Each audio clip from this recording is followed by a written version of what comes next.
এখানে এই বোবা লোকটা রান্না করা মাংসের ভিতরে পানি দিয়ে চলে যায়। এরপর সেখানে ওয়েটার আসে এবং বলে, ভাই মাংস কি রান্না হয়ে গেছে? তখন রাঁধুনি বলে, হ্যাঁ রান্না হয়ে গেছে। তখন ওয়েটার মাংস নিয়ে কাস্টমারকে দেয়। তখন কাস্টমার মাংস দেখে বলে, আরে এটা আবার কেমন মাংস? আর এটার ভিতরে তো শুধু পানি। কে রান্না করেছে এই মাংস? তাকে এখানে ডাকো।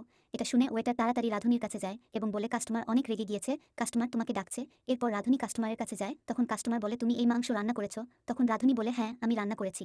রাঁধুনি তখনই মাংসের দিকে তাকিয়ে দেখলো মানুষের ভিতরে পানি। তখন সে অবাক হয়ে যায় আর বলে, আরে আমি তো ঠিকঠাক রান্না করেছিলাম, তাহলে এমন হলো কি করে? তখন কাস্টমার খুব রেগে যায় এবং বলে, তাড়াতাড়ি তোমার মালিককে এখানে ডাকো। তখনই সেখানে মালিক আসে। তখন কাস্টমার বলে, এই দেখো তোমার হোটেলের মাংস।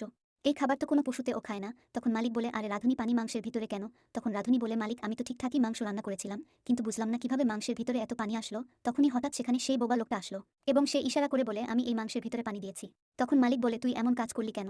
তখন বোবা লোকটা ইশারা দিয়ে বলে, এই মাংসের ভিতর আমি একটা ইঁদুর দেখেছিলাম। তখন আমি রাঁধুনিকে বলি, কিন্তু সে আমার কথা বুঝতে পারে না, তাই আমি কোনো উপায় না পেয়ে মাংসের ভিতর পানি ঢেলে